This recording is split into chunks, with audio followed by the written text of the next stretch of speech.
All right. Good morning, everybody. Yes. Yes. I'll say it.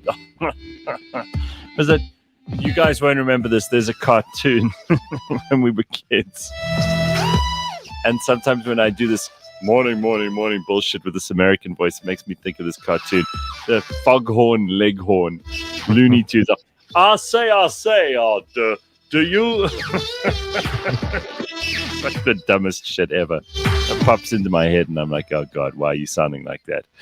All right, let's get our day off to a good start, shall we? It is Wednesday. It is already, oh my God, it's the 15th. It's like we're halfway through February. And a little bit more than halfway. Anyway, Mash is in the studio in Joburg and Ryan is there with him. They are ready to look after things this morning as we start our day. Look who got some flowers for Valentine.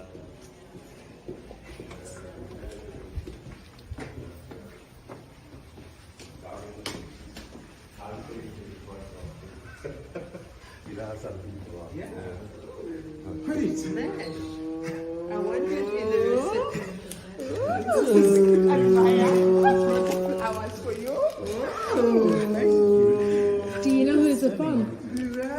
Read the card. Where is the card? Oh, please, someone put my laptop. Mash, getting flowers for Valentine's Day. Nice. You're the only one in the office who got any Valentine's love. Nice job, Mash. It takes a lot of hard work and just commitment. And yeah, this is the day we work towards. Can I tell you what? The whole office yesterday was just sitting like so dry. Everyone was just working. And then these flowers came in. And it was like everyone were little kids. Jane runs in with the flowers and Humalemo. And we sitting there and they're like, guys, get the camera out. Where's Mash? We got to find Mash. Very and then nice. everybody just went up with this big smile to hand it to him because he was the only one. Well, I mean, I think that's lovely. Were you embarrassed to receive flowers at work?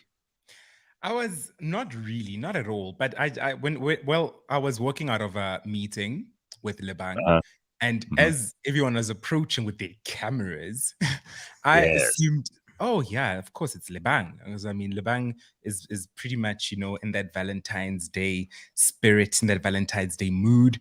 And then they turned towards me. I was very shocked. I was very shocked, to say the least. Well, I mean, with everybody approaching you with your cameras, you always think, oh God, it's another episode of Kumbele Kaya, or maybe I've been caught out in some kind of cheating, and it's a reality show. Jola 99. Yeah, that's exactly what I thought. But look at you! You're getting flowers for Valentine's Day. It's very nice, Mash. Good for you. I'm very happy someone in our office got some love. Yeah. It's good to be appreciated every now and then. It feels good. Nice. All right, I'm not going to ask you to say who it is, but you do know who the person is who sent you the flowers, right? It's not some anonymous thing. Yes. No, I do know who the person is. And we even went out yesterday. Went on a date? Yeah, it was a date night. So that was fun.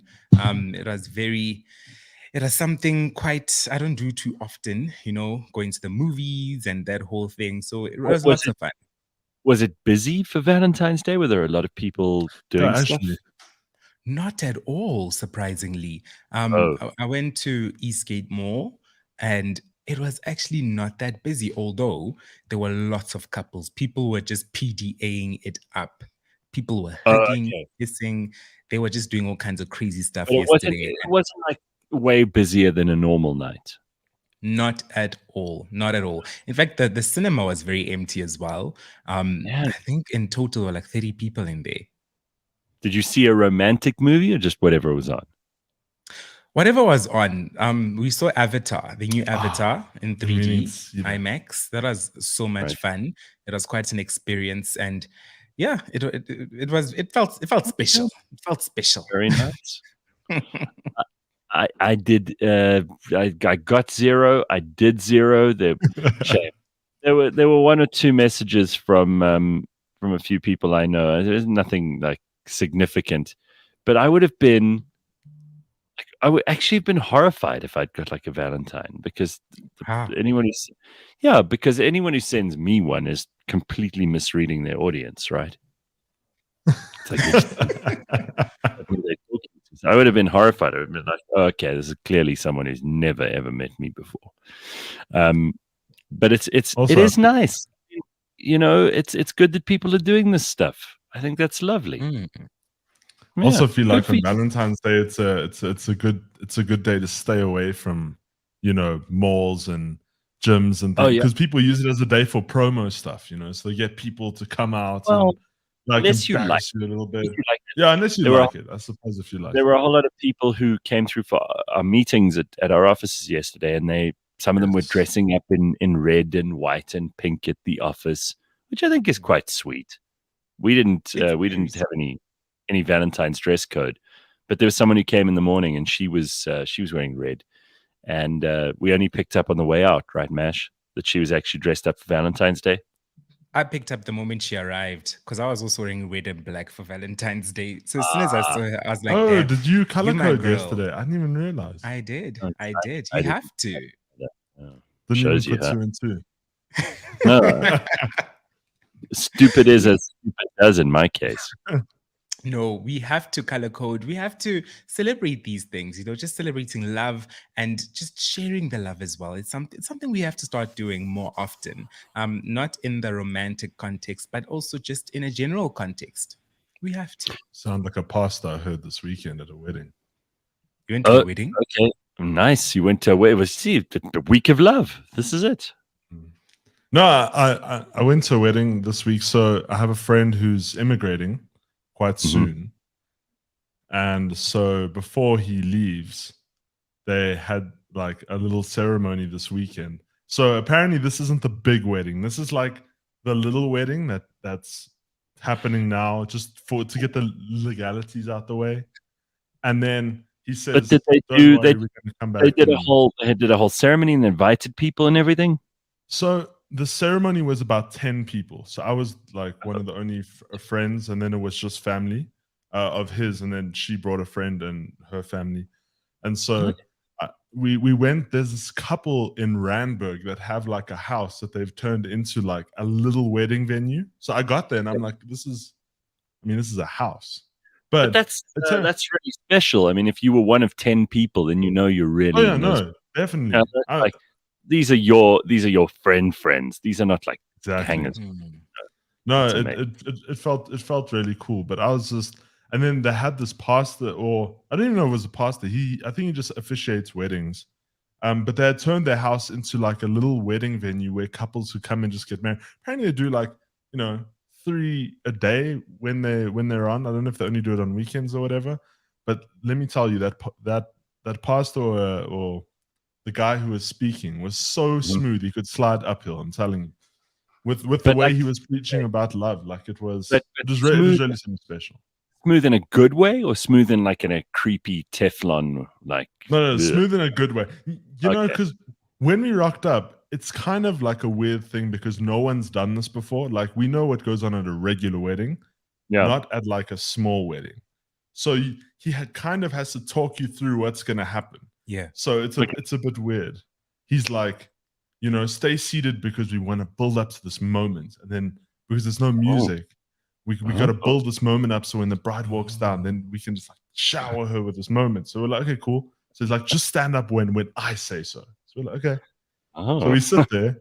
Then the bride comes down and he's like, you know what? Actually, you guys must just stand up and come look because you guys can't see her properly there. So just get up here. And we're like, but what about this moment we were just talking about? But he gave like this really cool ceremony. I was just like, he really, those people that just really make you feel comfortable. They have to make you really feel comfortable in that moment because everyone's looking at each other like, what do we do now? Yeah. But it was really cool. I think that's magic. That's part of what. Yeah. If anybody thinks of love and stuff, and they just genuinely have nothing going on in their hearts, you're like, that's not great. There's something wrong with that person. You have right? to stay away from those psychopaths. Yeah. Yeah. Then we had like a braai reception afterwards where a bunch of people came, like, 50 people, whatever. And it was pretty cool. Everyone was like shouting at me because I brought frozen chicken to a braai. And let me tell you, that set all of my friends off because they are like, some of them are dads, some of them are. Wait. You Braai brought- session Frozen chicken. Yes. to the braai reception Yes. at the wedding. Yes. Because so we went home and then changed to go to her like plot that she has. It's like a farm plot. And we rocked up there, but I didn't realize it was a bring and braai. I only figured it out on my way back. I was like, oh, okay, I should probably stop and buy stuff. So I brought frozen chicken. And everyone lost their mind. I was like, yes. So Yeah, you know for the why, wedding. It was a rookie error. But you know why they've lost their mind with your frozen chicken is you don't go to what are you going to do? Defrost it in their microwave first? And you know how long chicken takes to braai? Yes. Yeah. No, I figured it out on the day. What's making Ryan wait? Let's just take one step back here quickly. Even I So- know this, and I don't know anything about cooking. Even I know this. Gareth knows This is nothing very- about cooking.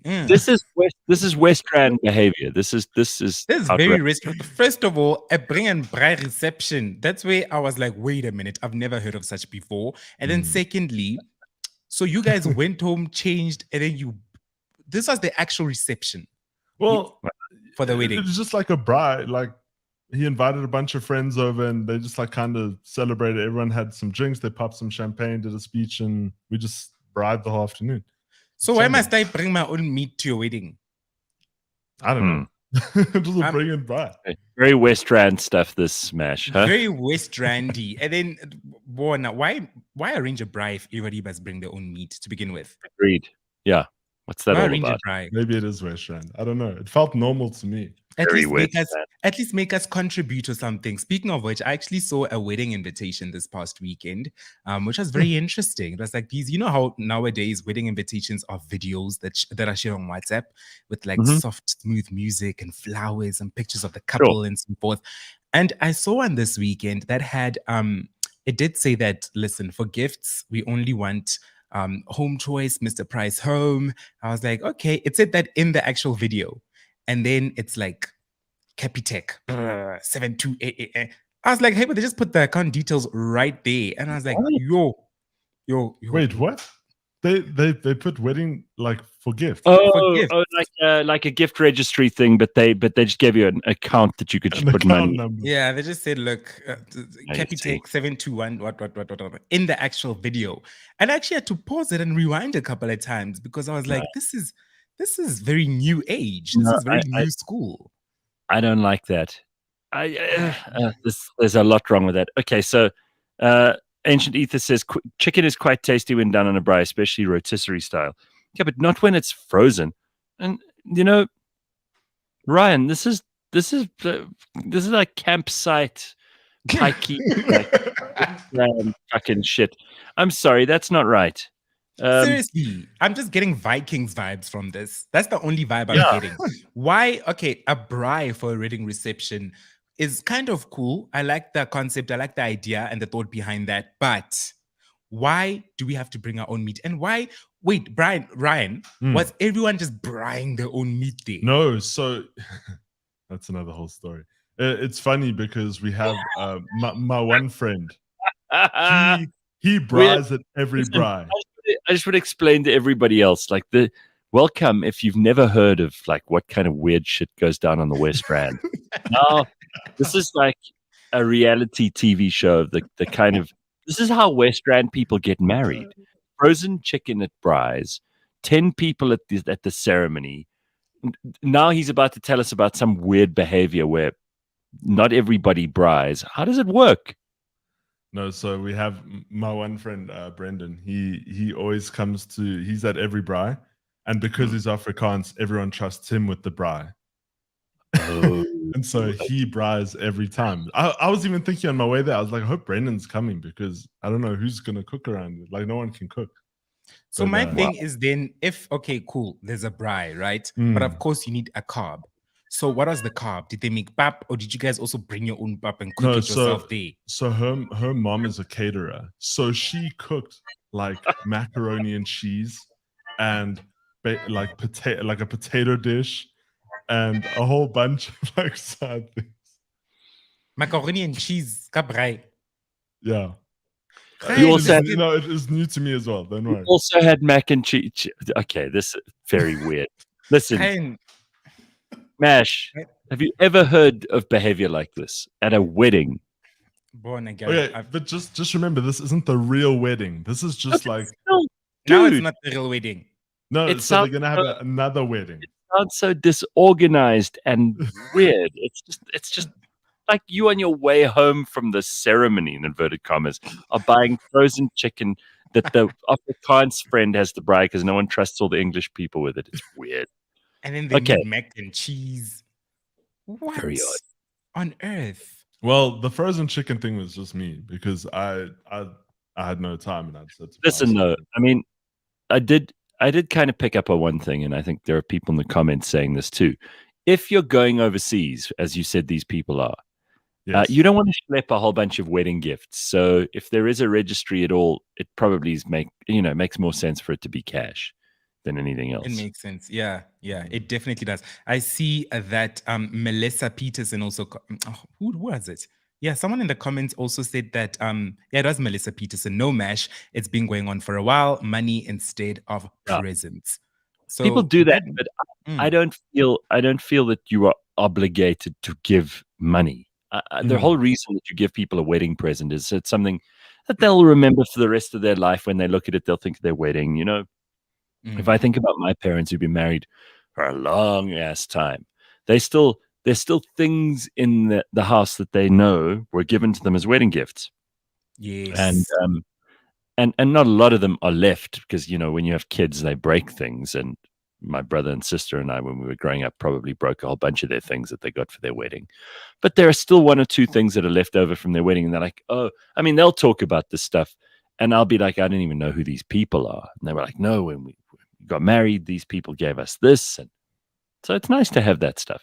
But I don't see the need to give cash. I would rather say to people, look, and I get it if you're moving and you don't want to carry a whole bunch of stuff around with you. Yes. Makes sense to say, like, give us some cash if you're going to give us a gift, but give people the option of saying, I'd rather not just give you cash. Feels so crass. It feels so Unthoughtful. yeah, it's like, oh, here's some money, and also these days is that something people have just got lying around. If you give someone a gift, sometimes I know this sounds really dodge, but sometimes I think if someone has put some thought into a present, it's more important than just having the money. So, for example, if you have, I don't know, you found something that's not necessarily expensive or useful, it's just something decorative and pretty, and you've bought it for somebody, and you give them that, and it sits on their, I don't know, their shelf or something. That's sometimes a nicer present than money. Absolutely.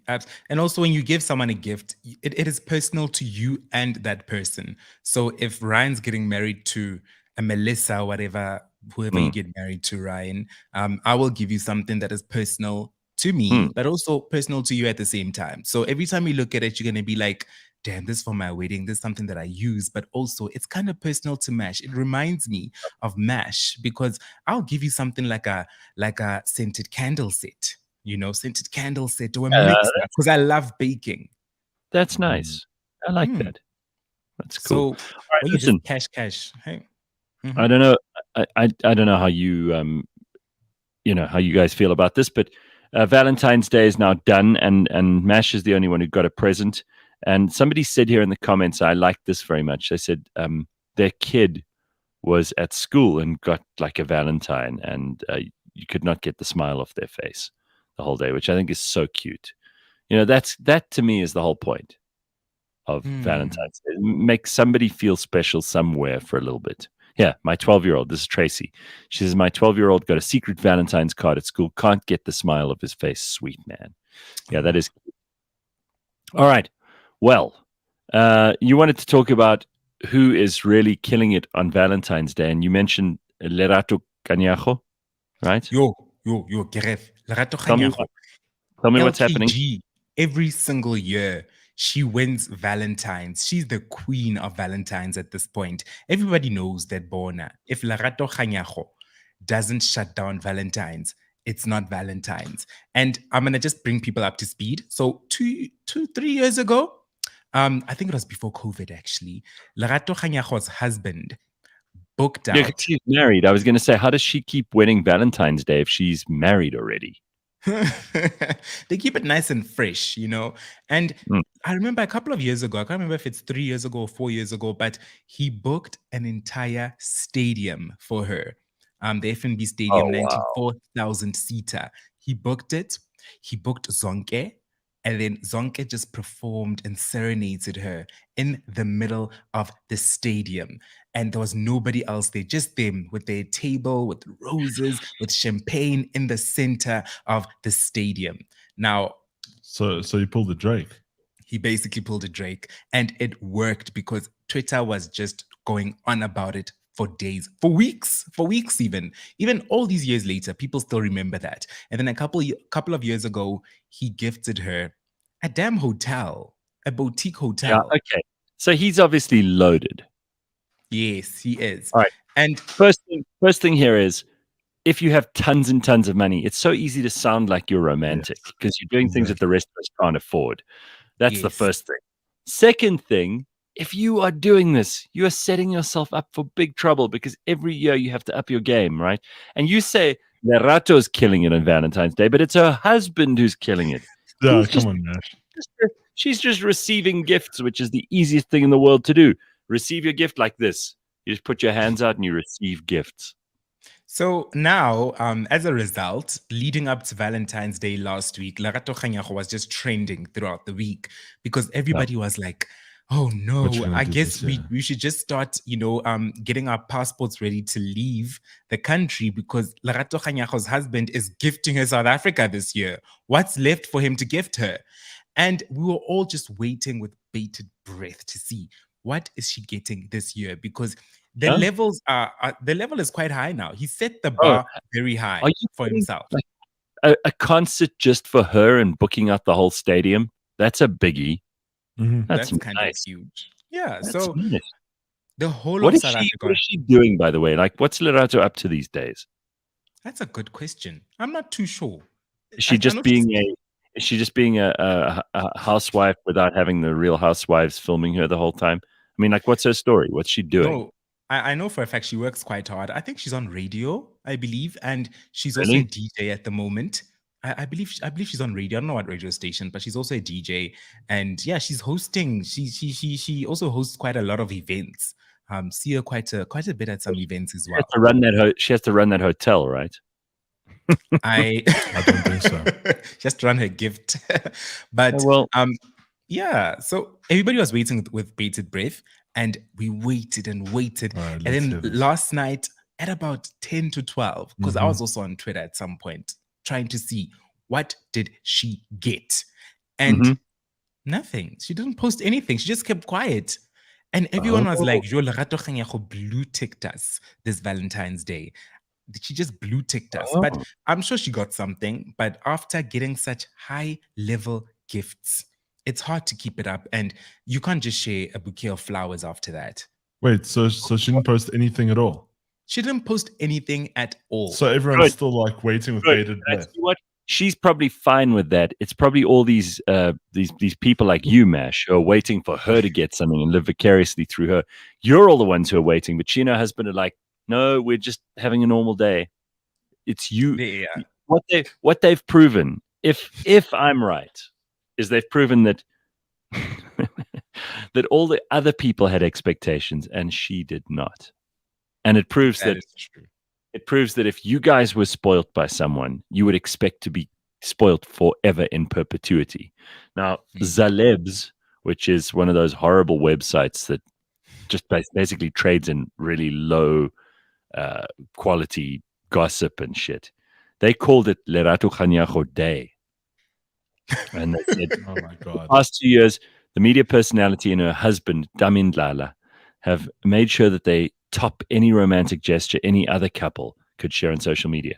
Well, maybe they're not doing it for other couples. Maybe they're doing it for themselves. And maybe this is the year that they had something fun to do, but they decided not to share it. And now all these people on social media are feeling all left out because they thought it was their relationship. And it's not. Where? Mara, Gareth, the thing is, if you're gonna do this and level up that much, especially on social media, you're allowing us into your lives. You're allowing us in. And now that we are in, we want to see what is next, what comes after this. So you can't just leave us hanging. It's like when people start sharing their relationships on social media. Why not? You can't just break up and just keep quiet. Well, she trended for not saying anything. They owe you nothing. It's their relationship. You're not in it, Mash. I hate to break it to you and every other loser on social media. Like, it's not your relationship. And I don't feel sorry for you at all. Zelebs continues to say, it came as no surprise when the personality took to Instagram today to tease the beginning of her special day, and she confirmed she's in the US. Her comments were filled with many expectant followers, i.e. losers. People who are trying to live vicariously through her, with many expectant followers waiting for the big reveal about what her husband would do. And then nothing. I mean, even people like Lorna Maseko were there, like, hey, offensive was your day has arrived, make us feel the pain. I mean, all these people, it's just crazy. It is so bad. Anyway, nothing happened. No. Nothing happened. But Bona, I'm gonna stick to what I said. If you're gonna put us, give us that leverage or that view into your life, that personal view, you have to keep us updated. No, you have to, because we believe in love. Ryan, you agree with me, right? She owes nobody anything. By the way, she's on Metro. If you're wondering what she's doing at the moment, she's on Metro FM. That's her main job. Yeah, no, I mean, you should allow when you post on social media, you can allow whatever you want on. You don't have to post everything. You don't owe any obligation. No. Mash, exactly. you literally host Third Draft. Yes. And how many of those influencers told you this in our last season? On Third Draft, we did interview a couple.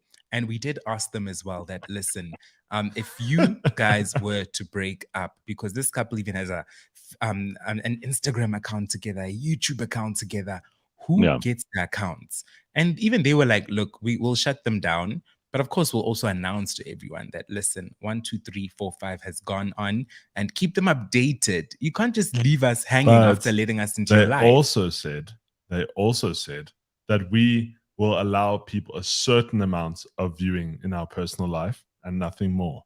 Yes. We don't owe it to anyone to show whatever we need to show. So, yeah, you don't get a permanent window into their life. They can switch it off at any time, and then you'll have to find some other reality show to watch. Ancient Ether says Mash has a point. I'm hearing a lot about Megan Fox and MGK breaking up, and I can't help but be curious. Well, again, not your life. You're watching. And also, if people break up, especially like with the MGK Megan Fox thing, like I'm biggest fans, but at the same time, when it comes to this, like this whole social media thing they just did, it's like I don't want to know because it's really none of my business, and they have to sort it out. Congo Chris says, "Stop being obsessed." They put a stop nonsense around their relationship, and all the online tootsies can't see into the backyard of their lives. That's you and your friends, Mash. You're an online tsotsi.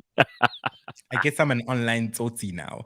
But look, if you but as somebody who also vowed, myself, I also vowed at some point that, listen, I will never, ever, if I end up in any type of relationship at any point in time, I will never share it on social media.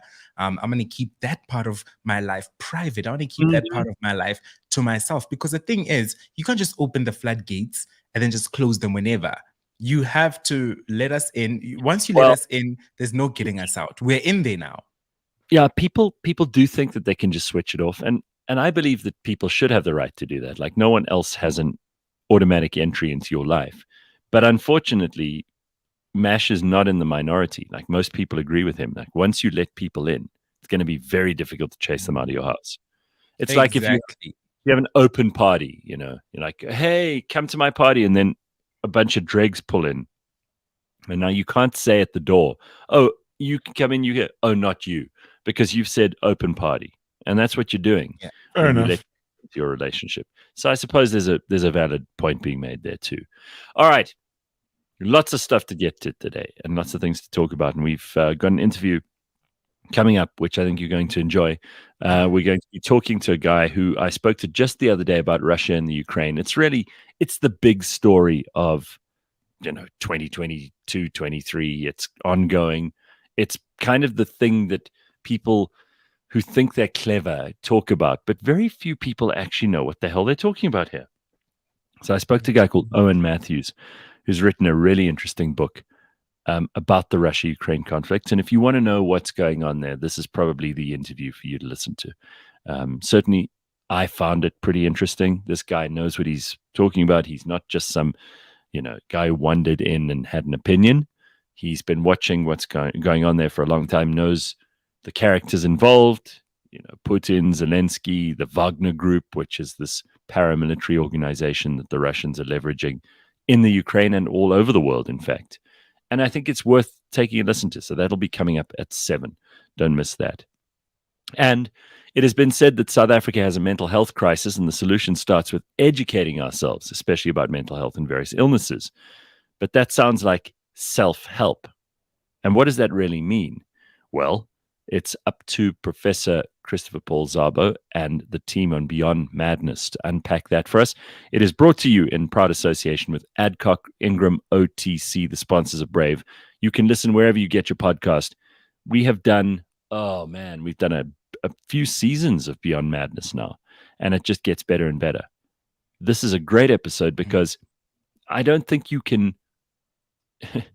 kick over a rock in South Africa anymore without someone telling you about their mental health problems. So how much of this is for the professionals to decide? And how many people, I wonder, are just self-diagnosing and trying to self-help? Sometimes there's merit in that. Sometimes you need the professionals. And I reckon it's worth listening to the people who know what they're talking about on this subject. So Beyond Madness and a brand new episode in this season of the show. You can get it wherever you get your podcasts. So make sure you're paying attention to that. Do you want to take a look at some headlines? Yeah, let's do it. All right. First thing, the president has declared a national state of disaster in 7 provinces after flooding. This is seemingly all this president can do. Didn't he declare a national state of disaster with regard to Eskom? Now he's declaring one with regard to flooding. When is the government just going to declare themselves a disaster? Like, when do you eventually declare so many disasters that people look at you and go, maybe you're the disaster? It's like those people who they go, I've had so many toxic relationships. I just don't understand what's wrong with all these people. But maybe it's you. Yeah, you're the problem. Yeah. And, right. As Taylor Swift said, and the other day, I actually saw a tweet that made me kind of upset. It was a funny tweet. Nothing negative. But Fikile Mbalula Fix actually tweeted a Photoshop picture of himself. And it was meant to be funny. And I suppose it was kind of funny. And this was the picture. I hope you guys can see it. Yeah. But it says there, Minister of Electricity, with a picture of Fix. And yeah, it looks like he's like some nutty professor and his hairs. He got electrocuted. And this is kind of a funny picture, I'm not going to lie. But yeah, he's trying to be funny. People have no sense of humor about this. People had no sense of humor about this because they were like, wow, look at one of our ministers making jokes. And I was also upset about it. I even tweeted it and said, this would be funny if you went to minister in this country. Let's come up with solutions, not jokes. Well, look, I mean, social media is not a serious place all of the time. And at least he's one of the people. He's not a minister, remember, he's in the ANC. So he doesn't actually work for the government. He works for the ANC. Different job description. And you might notice that I've gone off criticizing him because he doesn't work for us anymore. He works for the ANC now. He's in the Thule House. He's the Secretary General. He's not a minister at the moment. And so he's allowed to do whatever he wants. The only boss he has to report to is the ANC. You can't criticize him the way that you would if he was a minister. And if you think he's an idiot, then that's fine. I mean, he's proven either that he is an idiot or he isn't, depending on how you've reacted to him in ministries, that he's been in charge of over the years, but police, transport. He's been in a whole bunch of portfolios. I don't know whether he's done any of it very well, but if he wants to joke about being Minister of Electricity, who the hell? You can't criticize him for that. He's allowed to make jokes. Everyone's allowed to make jokes. I think slowly a lot of the politicians are making jokes online. Even I saw some aimed at Becky Tele, you know. Yeah, but the problem is that so many of them are still ministers and they do still work for us. And it would be fine to joke if you were doing your job. Yes. You know, if you're walking around and everything around you is an absolute mess, and to quote the government, a state of disaster, then you just got to be careful, because people aren't going to take very kindly to the fact that you keep switching off their electricity, that the roads are a disaster, that there's flooding everywhere, and that nobody seems to be taking care of infrastructure. If you're doing nothing and then you want to joke, you must expect people to be angry. Absolutely. And I believe Fix is still Minister of Transport, is he not? He still has Minister on his Twitter name. I don't think so. I think he has to resign all those posts. Maybe they still got him in there. I don't know. I think that they should have probably taken those portfolios away from him, because he's Secretary General. It's a full-time job, and you cannot be Secretary General of the ANC and a minister, as far as I know. But on Twitter, this post made people quite upset. And some of the ongoing, some of the narrative in the comments is that people just felt like, oh, so behind closed doors, our ministers are just making jokes about South Africa. Yeah. Oh, well, they probably are. I mean, you know, Cyril can't help smiling and laughing all the time, no matter how shit his administration is. This is our president who can't seem to get anything right, who never says anything. You know, he used to address us. Remember, we used to have family meetings with him, in inverted commas, which I never thought were cute or funny, when he came on and told us what we couldn't do with lockdown. And that was a disaster, and he fucked that up royally. But now you don't see him at all. You see him at the Sona once a year. He doesn't even bother to address. He still hasn't told us what really happened on his farm with all that money in his sofa. He hasn't addressed us at all. He still hasn't told us what he's going to do about electricity outside of the Sona. He's never sat down with people in this country and answered questions, ever. Absolutely. Who do you think you are, dude? Because you do still work for us. And you seem to be having a happy time flying around, shaking Joe Biden and the president of Namibia's hand. And, you know, you're doing all these visits to all kinds of places. You've been to visit King Charles. But when it comes to sitting down and talking to the South African people, what did your link break down after family meeting number 5 during lockdown? What is your camera fucked? What's the story? And also, you have to ask the people in Cape Town if you can borrow their location. You have to ask the DA if you can use their hall for the state of the nation. Like, ours is too messed up. Can we borrow yours, please? Yours is the only one that's working. Imagine that. Well, what do you think, Mash? I mean, you said that people were pissed off on Twitter. They're like, ministers are laughing behind our backs. I think that's a fair comment for people to make. I think it is a fair comment to make. And because as a country, we're just fed up, Gareth. We are fed up. Us ourselves. At first, we were able to make jokes. It's hard to make jokes now. Now we just want solutions. People are getting inverters. People are getting solar installed. People are getting UPSs. Half the people I know, if not all of them, have purchased UPSs now. So we are now in solution. Yeah. And it's costing them a lot of money that they didn't budget for, you know. Exactly. And I saw a TikTok the other day of a lady saying she's a paramedic, I believe, or a doctor. And she was saying that, look, these robots not working, the standstill congestion on the roads, it's affecting even healthcare because ambulances can't get to people on time. Things just can't get to people on time. There's certain services, lives, people are dying as a result of all of this as well. So no, that is serious. There's actually a bigger picture to it, and it's quite disturbing. People are dying as well. And once you start actually figuring out, or rather putting together every single component that is a resultant of the state that we're in currently, you realize that, hi man, it's actually something not to laugh at anymore. We now just need solutions. And That's I mean, all. we don't have to bring up the AKA thing, but even since then, I've been seeing a lot more backlash on social media about the government because everyone's like, we can't trust anyone. No one's here to help us. No. Our own George- people are. George makes a good point. George Meany in the comments saying electricity tax isn't just inverters, but also time that's wasted in traffic. Exactly. I had to try and rush to the office yesterday morning, and even though there were no incidents or accidents along the way, it took a really long time just, once I'd got off the highway because there were so many robots out. And then you go one car, one car, one car, one car at every stop street, and it's ridiculous. Congo Chris says, well, every traffic light that's being treated like a stop street. Congo Chris says he's embarrassed to speak to us because he knows he auctioned off our future to the WEF and is accepting the just energy plan. There's nothing just about denying us the ability to develop. Again, these are all valid points. I'm not going to make fun of it, but it doesn't mean that Fikile can't put up a funny picture of himself. It's self-deprecating humor for in the first place. I think you can be both. You're allowed to maintain a sense of humor through tough times. South Africans are good at that, but I can understand why people are upset and say, "Listen, this is no time for joking." I get both sides.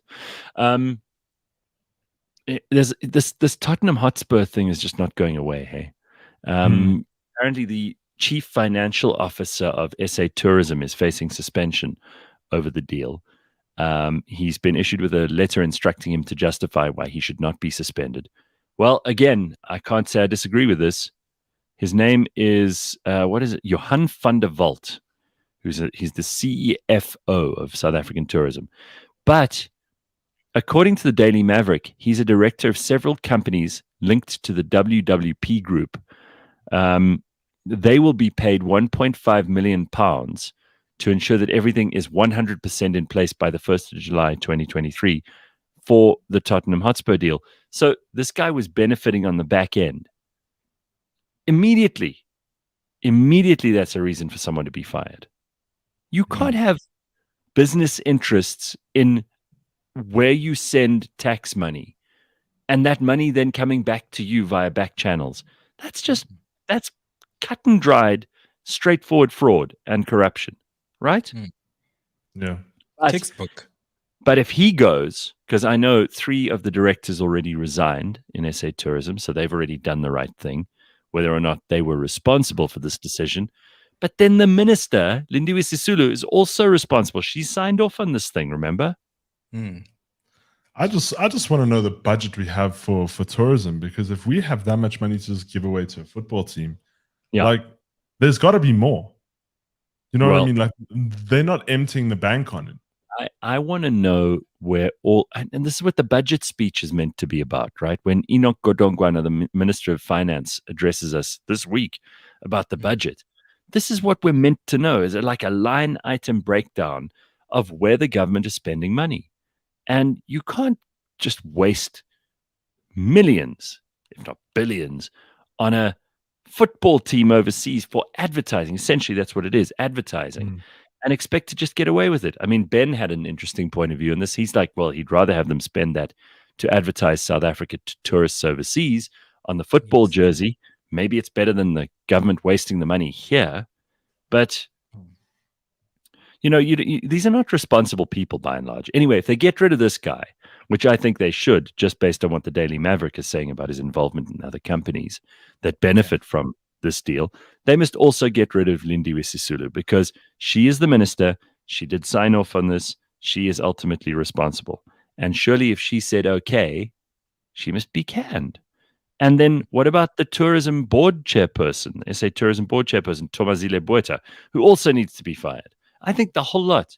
Like if they make an example of this, which is really small fry compared to some of the other stuff that's going on in government, then they'll show that actually there is consequence to people doing the wrong thing.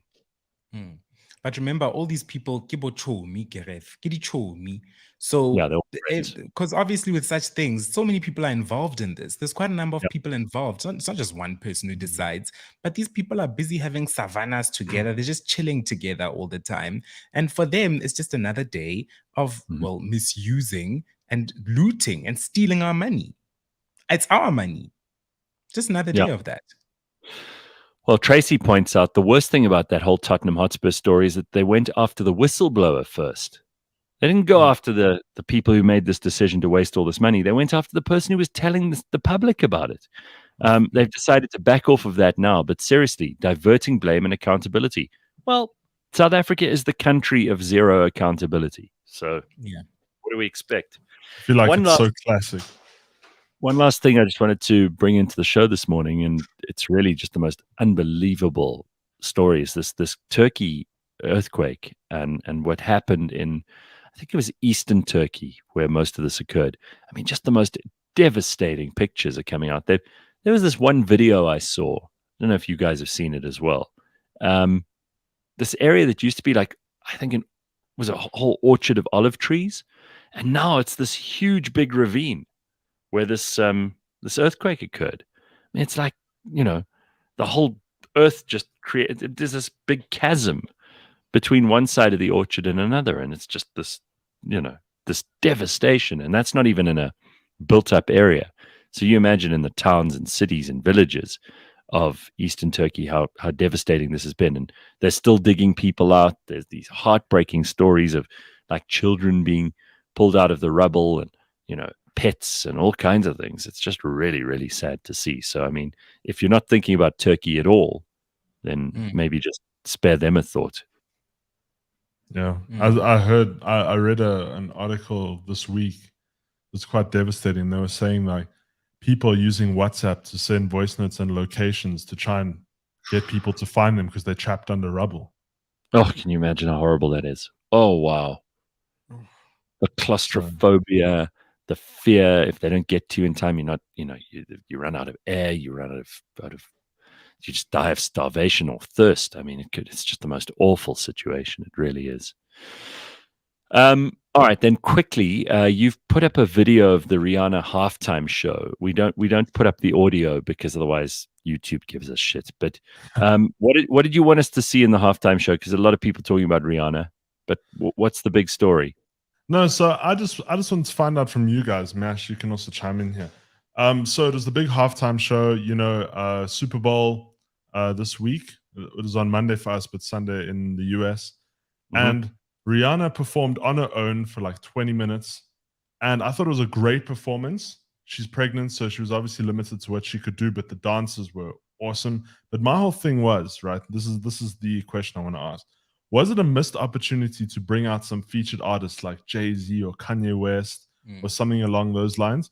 Because she's getting a lot of praise on Twitter, believe that or not, for actually owning the moment herself and making it about her and not bringing out other people.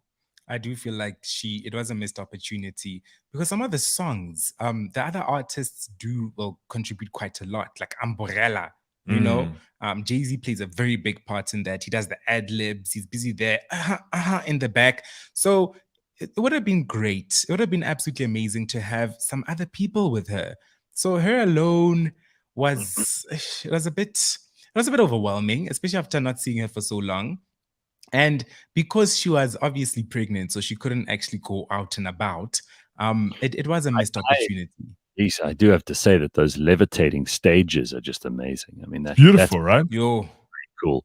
I mean, obviously on cables and things, but how awesome! I think she really kicked ass for this halftime show. Like, it was just beautiful, and the dances, every single aspect of it was phenomenal, absolutely phenomenal. That is pretty cool. I'm impressed. I'm also impressed. It's like the first halftime show in 30, 40 years where we haven't had to have like nip slips and people undressing and getting into their underpants, and well done to her.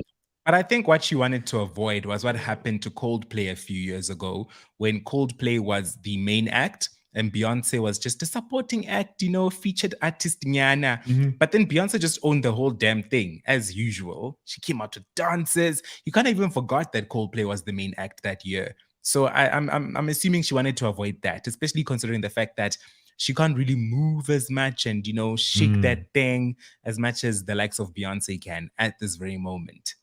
And I mean, the crazy thing is, I was looking at the numbers. She got, I think it was close to 130 million views. Whoa. like on the actual day live, and I think that video on YouTube now is sitting at almost 40 million. That is insane. And So she shouldn't get paid for it. And I know, Ryan, you also bought an Fenty NFL jacket, I believe. I did. Oh, and how much was that exactly? No, it is Rihanna at the Super Bowl. And so she released some NFL limited gear, and I had to have a jacket. So it was like $120. That's a lot of money to spend. It was. That is a lot of money. It is very cool though. It came just before the Super Bowl, so I was well, you're not gonna please anybody because Carl DeSantis says this halftime show is garbage. Oh, hey. What does Carl, what did does you watch Carl the like? whole thing? Always somebody. I thought it was so cool. Good for you, Carl. Someone's always like, you could do better. Come on, this is garbage. No, Literally, they have stages that are levitating like platforms from Star Wars that are powered by, it looks like some kind of modern technology that no one even knows about. And Carl's like, I could do better. Yeah, garbage. Something we've never seen in our lives before. The kind of infrastructure that we dream of here in South Africa. I mean, if it was here, the stages would just stop halfway through the performance and Rihanna would be stuck up in the air because of load shedding to begin with. No, exactly. You couldn't do that. She also hasn't performed in so long. So to see her perform for the first time in like so many years, it was awesome. And also remember, she's not a dancer. Rihanna's not a dancer. She's actually confirmed years ago that, y'all, I can't dance for shit. So never expect a Beyonce type of performance from me. And with that said, what she gave us was pretty good. Yeah, I liked it. Mash, it does turn out that as far as I can tell, the Minister of Transport is still Fikile Mbalula. Yes. Because Cyril hasn't rearranged his cabinet yet. And interesting, when I looked this up, his salary came up. So he earns 1.724 million rand officially, right? 1.7 million rand. Right? That's just as minister, right? That's not under ANC as well as the SG. No. That's just his salary as minister. So that's 143,000 rand a month. And remember, as a minister, he doesn't pay for his own transport, ironically. He also gets like all kinds of extra benefits. Like he gets housing in Cape Town, housing in Johannesburg. He doesn't pay for his groceries because I think we pay for those as well.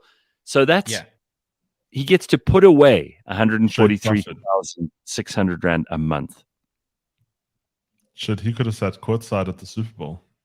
Yeah, correct. And that's just his minister salary. He could have bought a few of those stupid jackets that you bought, Ryan. Yeah, he could have bought a few of those stupid jackets. Oh, he could have bought the whole damn store. Jeez. Wow. Hey, it is crazy. I wouldn't have any problem with him earning that money if he was doing a great job. Exactly. Now suddenly, just when I reflect on that and the way people are angry with him I'm with them. I don't really think this is. He can joke if he wants to, but he mustn't expect people to laugh with him. Yeah, that's so. Have you seen in Cape Town what they've done to try and divert the whole traffic situation? They've installed UPSs inside the robots, so when the power cuts, they stay on. I've seen the solar ones, but I haven't seen like a UPS attached to a robot. Wow. Well, I don't know if it's attached. I don't know if they build it in. I know it was like in one part of Cape Town, they were trying it out, but they're starting to slowly implement it as they go. And I just thought to myself, we've been having load shedding for so long. How have we not thought of this? This is so smart. Let me tell you why we haven't thought of this, Ryan. The main reason is in terms of installing batteries. Obviously, you install solar, you have to install a battery as well to store the power. And the thing with batteries is they get stolen. Look at our network towers. There's a reason why when there's load shedding, we don't have network. All these towers have huge ass batteries built into them, but they get stolen. So if they actually install these batteries in the robots, tomorrow morning, the batteries are gone. The batteries are gone by tomorrow morning. That is the problem that we have in, well, Johannesburg, I suppose, and the rest of the country, is that they'll just get stolen. You're exactly right. It's sad, but it's true. That's the sad sad reality. Yeah. So, sorry, Ryan. Great idea, but this is a great idea. No, because it's just like, the other thing is when you drive in Joburg, I've noticed now when there's no power, those robots are not stop and start. People use them as yield signs. So when you cross robots or like four-way stops, you got to be so careful because people they don't come to a complete halt. No. And I know in December, the Cape Townians were actually complaining that the Joburgers treat the robots as yield signs because they don't stop. And they were like, listen, this is how you're meant to drive. So this is why it's becoming dangerous now because now... So again, like, how much of this is on us?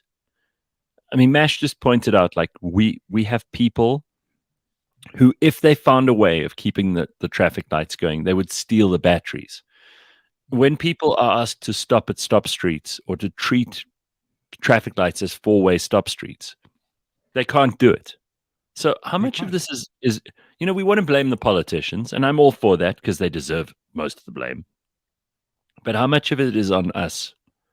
Like, we can't even behave properly when the lights are out at the traffic lights. We don't know what to do. People just go. I mean, yesterday, again, I saw, like, some people don't know how it works. Like, that person, then this person, then that person, then that person. You can't, if you're stopped and you're waiting for more than 6 other people to go, you've waited too long. Yeah, and there are douchebags at these four-way stops. There's lots of douchebags. You come to a stop, the people in the opposite direction go, or rather people in the perpendicular direction go. And when you try to go, here's another car coming the perpendicular in the perpendicular direction. So some of the people are just douchebags. So that's the biggest problem. And this is why I always say we get the government we deserve, right? If we're a country of douchebags and we don't know what to do when the traffic lights don't work, and if we've got people among us who are stealing the batteries that are meant to be the backup for these things, what do you expect?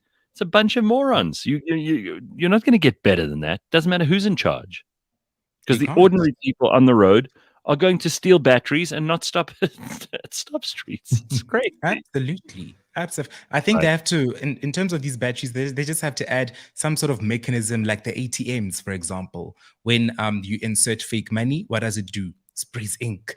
And this ink, apparently you can't wash it off your hands. It's very hard to get out. It's similar to the ink that they use for voting. And that's how you know.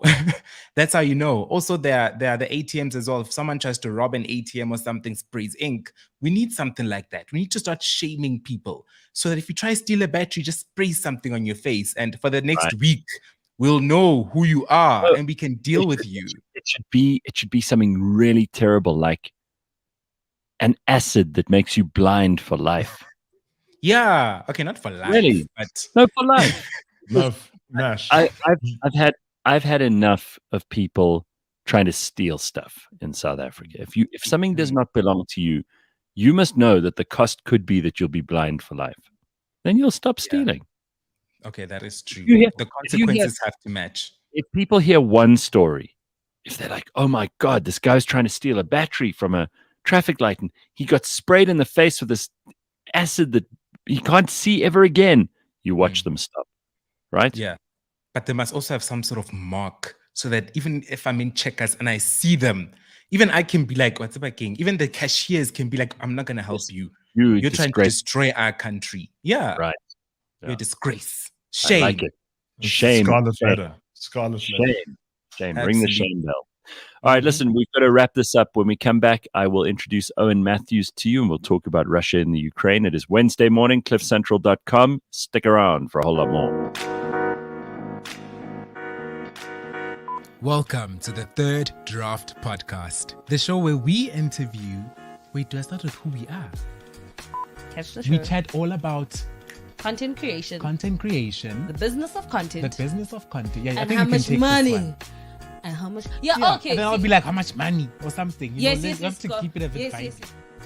I'm Cynthia, And I'm Mash. and we are the host of the Third Draft Podcast. So catch fresh episodes every Wednesday on cliffcentral.com On YouTube. and on podcast, Apple Podcasts, Spotify, or wherever you get your podcasts. I like that! I like that! No, you do that. I like that. That's a good one. Let's take it.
This week on the Auto Trader podcast, 2022 Auto Trader car industry report. Now, it's not 2022 because it's last year. It covers up to the end of last year. So, what are the trends? What are the car buying patterns? Has it changed? What are consumers doing?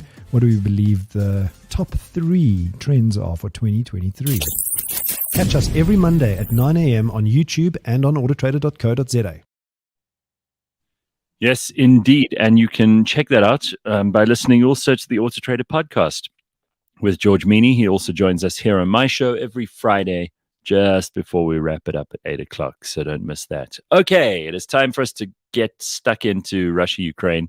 Something everybody's talking about. Seems to be a lot of people who are suddenly armchair experts in like everything to do with the Ukraine. Some people are like, oh, I know everything I need to know about this. Well, a lot of it is nonsense. And I'm going to speak to a guy called Owen Matthews, who's written this brilliant book. I'll tell you all about it in the interview. But here he is explaining probably the best explanation I've had so far from certainly the most credible guy, exactly what's going on there. And I think it might just be interesting for you to hear it too. So here it is, without further ado, Owen Matthews on cliffcentral.com. There can be very little doubt that one of the most important geopolitical events of any of our lifetimes is probably taking place right under our noses. And people always say, well, history will say. We very seldom realize when we're in the midst of history being written. That's exactly what's happening in Russia and the Ukraine at the moment. And the characters of this story are fascinating in and of themselves. There are so many armchair and pedestrian experts around that it's a great pleasure to find someone who actually has done the heavy lifting, someone who knows exactly what's going on, someone who can make the best assumptions about things that the rest of us are gleaning often useless bits of information from the internet about. And really, when it comes to Russia and the Ukraine, I don't know about you, but I'm sick to death of hearing every other person who's suddenly overnight become an expert in this. So I decided, and I'm very delighted to have, the author of a book called Overreach, which I managed to make mostly my way through in the last 3 or 4 nights. It is a really fascinating story. It's filled with all kinds of pithy detail.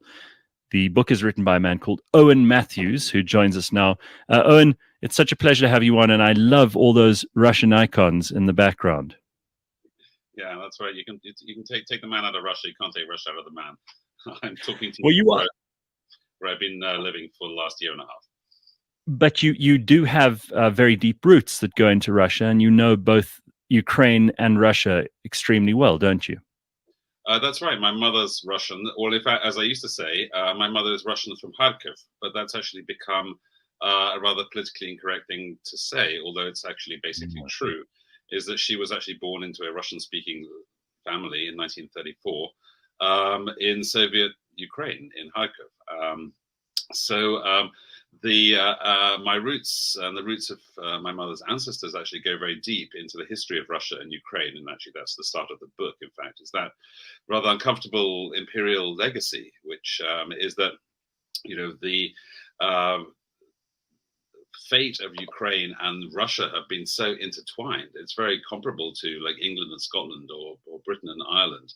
That common culture goes very deep. And it's one of the things that makes this war so complicated, and it's one of the things that actually makes the end game of this war so unpredictable. Is that there are parts of Ukraine that actually, unfortunately, for the government in Kiev, actually do consider themselves Russians, particularly the residents of Crimea being a classic example.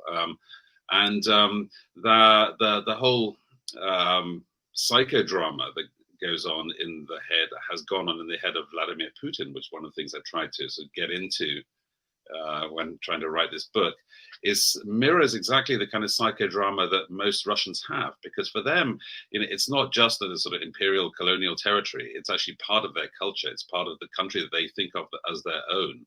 So they, part of this whole war is this sort of, possessiveness that many Russians feel towards Ukraine. And obviously Ukrainians don't share that possessiveness. They want to be free and independent. But that's really one of the profound historical roots of this conflict. I would love to talk to you about that psychodrama that's playing itself out in Vladimir Putin's head. But before we get to that, you mentioned the history and you go into some detail, which I'm delighted about. Catherine the Great, Peter the Great, all the way back to the foundations of Russian imperialism. And the fact that up to just a few years ago, we have very poor memories, human beings. We don't really have to think too far back to remember the Soviet Union. And that Soviet Union is the very place that Vladimir Putin grew up in.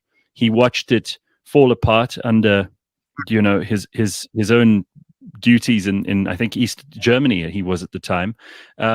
He has a pathological dislike for Mikhail Gorbachev and glasnost and perestroika and all of that stuff.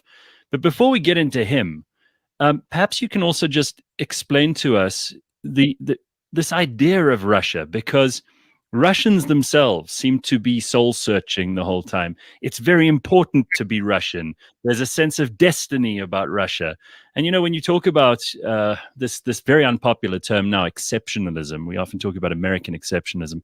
Most Russians view themselves as being part of an exceptional culture, part of an exceptional history. And Russia is on a course to somewhere, according to all Russians. Where do you think that comes from? It's very different to if you asked a Ghanaian or a Peruvian about their country. Yeah, I think that's an excellent question, because I think something is happening right now. It's been several years in the making, it's been several decades in the making.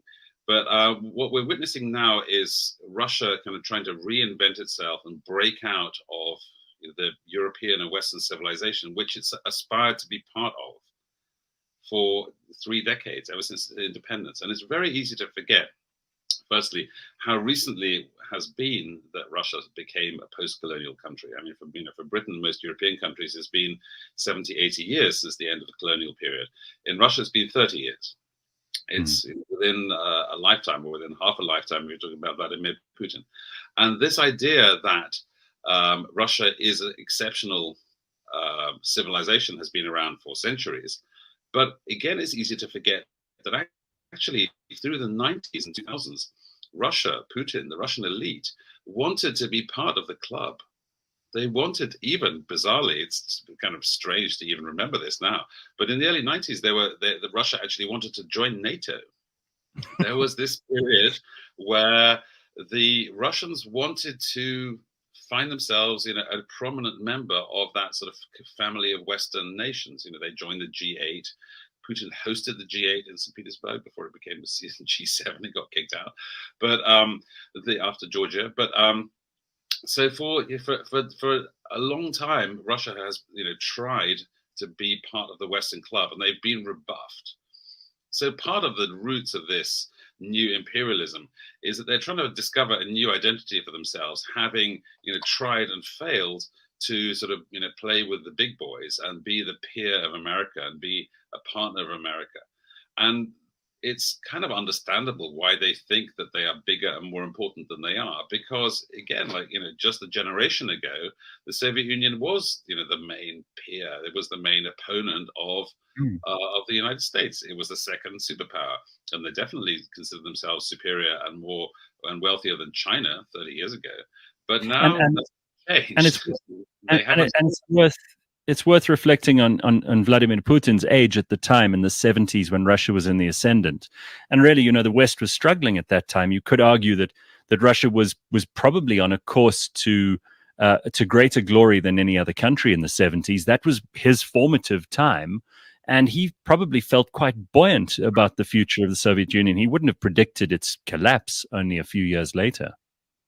Well, that's true, and again, we keep coming back to this idea of the psychodrama. I'm a historian by education, so I'm a little bit wary of sort of pop culture, pop psychological theories about these things. But there is definitely a sense of personal grievance that not just Vladimir Putin, but everybody of Putin's generation. He was born in '53, just turned 70. So '52, just turned 70 last year. So he grew up in a country that he considered to be and was told was the greatest country in the world. And he had, decent reasons to believe that. The Soviet Union was projecting power all over Asia, Africa.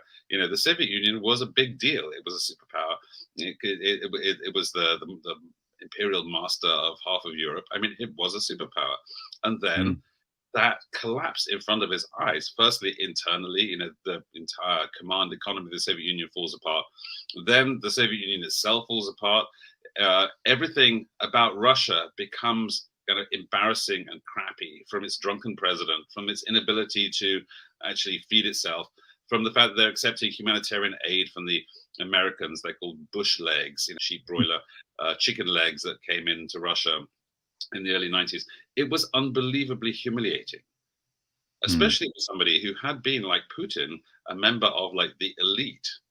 So just on a personal level, there is just that profound trauma of living through the spectacle of seeing your country sort of humiliated and poor and completely not taken account of on the international stage.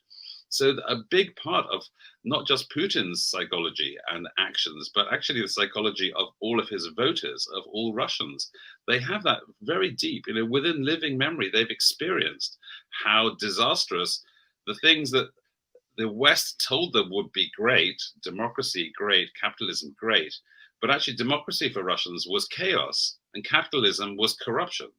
And they remember that. It's not just an abstract concept, that's something that's really deep. And that's the reason why, for instance, I've been constantly surprised. I've been to Russia 3 times now since the beginning of the war. Last time I was there in September, October.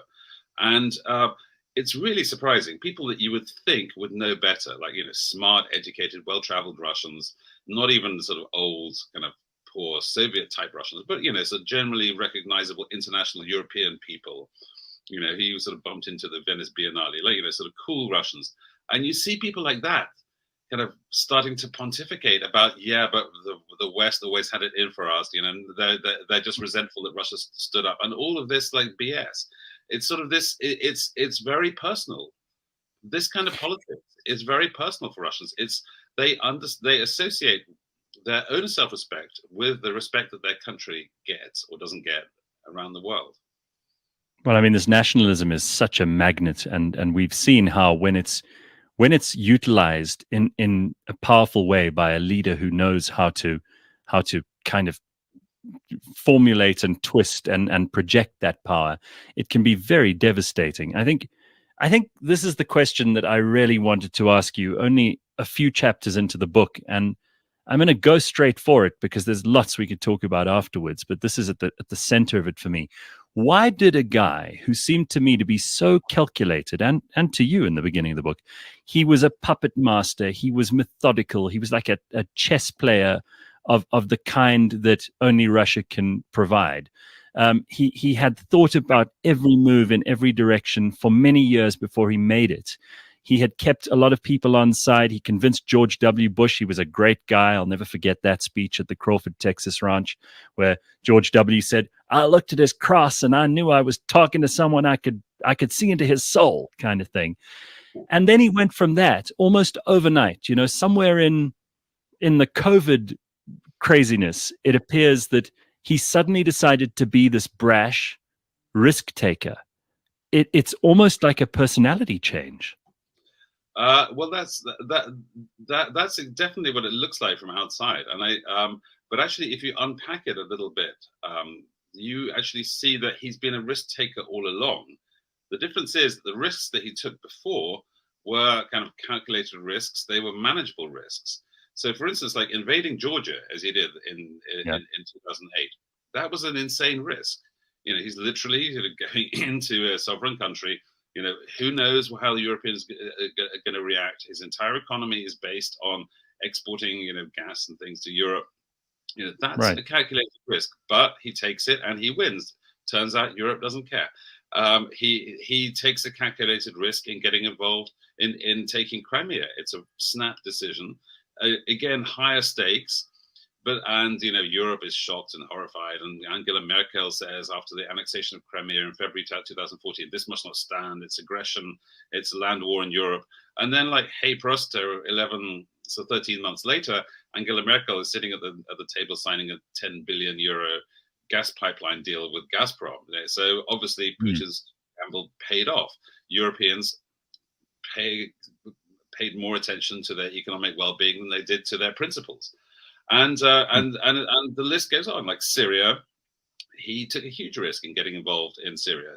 It was a disaster for the United States. It cost them trillions of dollars. Putin managed to completely transform the whole dynamics of the Syrian war by deploying just one squadron of aircraft, 32 aircraft and 2,000 personnel, and like, hey presto, he's won the Syrian war. And so the bottom line is, it's not that he hasn't been a risk taker, is that his risks have been relatively manageable, and he's been lucky. But the problem is, with the Ukraine war, he thought that he was just taking another step forward, and that actually what the plan was that actually the invasion of Ukraine was just a massively aggravated coup. And he thought, he was told by his intelligence chiefs, he was told by his military chiefs that, sure, we've bribed all these people in the Ukrainian security establishment and in the government and in the army, and it's going to be a cakewalk, and we're going to overthrow Zelensky, whose ratings, by the way, were about 30% at that time. Yeah, so we're just going to roll him over, and we're just going to walk away from this. It's going to be another Crimea, except that this time he wasn't lucky; he just was wrong. So in that sense, I don't think it's that he changed from this sort of calculating, sort of three-dimensional chess player to an idiot. I think he was actually just suddenly, hubristically, all gamblers. He was always a gambler, but as all gamblers end up doing, he just staked too much on the wrong hand. And like a child who sort of pushes their limits with their parents until the parents eventually say no and give them a smack. And this was his smack, and he probably didn't see it coming. And probably by his calculations, the way you've explained it now, he also reckoned that the people of Luhansk and Donetsk, they would go along with it too, and he'd have that to back him up. A large percentage of those people are Russian-speaking, identify as culturally Russian. The Crimea was kind of a done deal by that stage too, and they need their warm water port, etc., etc. So he thought this is a good strategic move then. Well, in the sense of Lugansk and Donetsk, it's actually a big question, which we'll discuss, I think, in more detail when we talk about the end game of the war. But what's happened in the rebel republics, in the Russian-occupied parts of Lugansk and Donetsk, is that all the people that were pro-Kiev, pro-Ukrainian, have been bullied or terrorized into leaving. All the people that remain actually are very pro-Russian. And in fact, one of the big problems of this war is we haven't really had that much reporting from the Russian-occupied territories. And actually, a friend of mine, Anne Niva, a great French reporter, actually went into Russian-occupied Donbass in December. She did a great piece in Le Point, French magazine. And she, in Lugansk and Donetsk, did not meet one single person. She was not with official minders. She just went on her own with a driver. She didn't meet a single person that wanted to rejoin Ukraine among the remaining population. Key point, remaining population. So 2/3 of the people have left that area. Some of them have left to Russia, some of them left to Ukraine. It's been severely depopulated over 8 years of war. But the point is that Putin believed, to answer your question, Putin believed that Russian speaking meant Russian supporting. So that turned out to be very obviously not true. Because in fact, about depends on how you really count it, but about roughly 40% of Ukrainians speak Russian as their first language. It's changing generationally because Ukrainian kids are educated in Ukrainian, so you have a sort of Ukrainian-speaking kids, Russian-speaking parents, that kind of thing. That's very common. But what the fundamental miscalculation in Putin was that the Russian-speaking population wanted to be part of Russia, and that is certainly true in very in small areas in the rebel republics of the Lugansk and Donetsk in the Crimea. But it turned out not to be true, for instance, in Ukrainian-controlled Donbass, which also is, in fact, parts of Lugansk and Donetsk Oblast. That's where all the pro-Ukrainians went. There's been a sort of de facto ethnic sort of cleansing has occurred. But Zelensky himself is a Russian speaker. And also, by the way, this is meant to be sort of big secret, but I mean, the language that is spoken at the Ukrainian Security Council meeting, the lingua franca, which everyone speaks most naturally in those confidential meetings in Kiev, including Zelensky, is Russian. And Zelensky's been really super smart about decoupling Russian speaking with pro-Russian views. And in fact, that was why he was elected back in 2019 with 73% of the vote, because he promised, first of all, to be fair and respect the rights of Russian speakers in Ukraine, and also to end the war and reach a kind of rapprochement with Putin. There's so much confusion around all of this, because obviously Western media outlets have their own angle on this, and some of them are more kind of pro-Zelensky than is necessary. I think most people realize who the aggressor is in this war. I think most people have a fair idea, but we're also constantly being told about how strong the Ukraine is in military terms, how strong Russia still is, how much is still in the wings, how thin they can spread themselves. We often hear things about how Zelensky's this incredible war hero. He arrives in the U.S. in fatigues and kind of goes in a dark green T-shirt, which is kind of unheard of when you would address Congress. And we see people just desperate. The Nancy Pelosi holding the Ukraine flag as a supporter in Congress. These are things that we haven't seen in America before. I mean, we've never seen them kind of to this degree. And you can't help thinking that they're trying to simplify something which is actually a lot more complex. What your book does is it explains the complexities of this, that it isn't just about one good guy, one bad guy. Here's the reason why these guys are winning or these guys are losing. And it's not simple, because watching news coverage, it looks like it's really, any idiot can understand this. It's not that simple, is it? Well, let's unpack that a little bit. I think actually there is one good guy, there's one bad guy. If you're talking about the losers, I think Zelensky. The reason I bring this up is particular to South Africa, because our own government has cozied up so much to Putin over the years that, our own foreign affairs minister just a short while ago made some sort of comment which inferred that we were looking at this from Ukraine's point of view, because they were the victim in this aggressive attack, which was unwarranted and went against international law. And she was very, very quickly shut up by her colleagues in the party and in government. And suddenly, just last week, we had the Russian foreign minister visiting us. So South Africa, in this country, it's not entirely clear to many people, including those in our government, who the bad and the good guys are. Well, let's continue to unpack this. You're completely right that the situation, the historical roots of this conflict, the sort of the basic ethnic conflicts within Ukraine, those are all complicated. What's not complicated is the fact that actually Putin rolled the dice. He actually launched an aggressive war, an aggressive invasion, and he lost his gamble. And in that sense, Zelensky has actually been incredibly impressive as a leader. And he's surprising not just himself, but surprising his opponents and surprising Putin by his actual seriousness, his charisma. And most importantly, I mean, arguably the most important thing that he's done, apart from actually uniting his own people, is actually bringing together this incredible coalition. It's really easy to forget that in the first week of the war, the German defense minister told Zelensky that they didn't want the Germans wouldn't send any more weapons because they assumed that he was going to lose. The Germans sent 5,000 helmets, like, thanks very much, Germans. And now, a year later, we're talking about heavy battle tanks. And that's Zelensky. Zelensky has actually been a brilliant media operator, which is not to say he's cynical. I mean, it's important. If you're fighting a war on other people's treasure and you need to get the populations of those democracies behind you, you need to be a media operator. That's not a cynical thing. It's actually just like a piece of national security. But just to go to the heart of your question, I mean, what is the, who are the good guys and who are the bad guys? I mean, unfortunately, Putin kind of crossed out any kind of points that he could have made about the rights of Russians in the Donbass, or should we have, should we redraw the borders? All of those kind of reasonable arguments that could have happened basically just sort of went out of the window when the tanks rolled in. He kind of put himself in the wrong.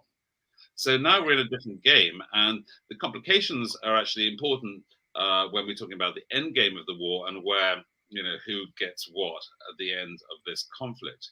But right now, it's really important to understand that actually Zelensky essentially stands for there are problems with the Ukrainian democracy. It's the free press is controlled by oligarchs. There's all kinds of difficulties. Sure. It's very far from a perfect democracy, but nonetheless, it is a pluralist. It is basically it has a free press. It has a democracy which regularly changes the governments. They're basically on the side of the angels. They are an aspiring Western European country, and Russia is not. Russia is going in the opposite direction. So it's not totally unreasonable to actually see this war in somewhat Manichaean terms of sort of the people a lot like us, or who are aspiring to be us, who are attacked by people who are very different from us, authoritarian, nationalistic, Christian fundamentalists, and so on. Well, that's an interesting part of it too, and for many of us who haven't been to Russia and don't understand it entirely, Vladimir Putin has also been engaged in a dance with the Russian Orthodox Church for a very long time, and that's not unusual either. It's something that the Tsars did very well prior to 1912.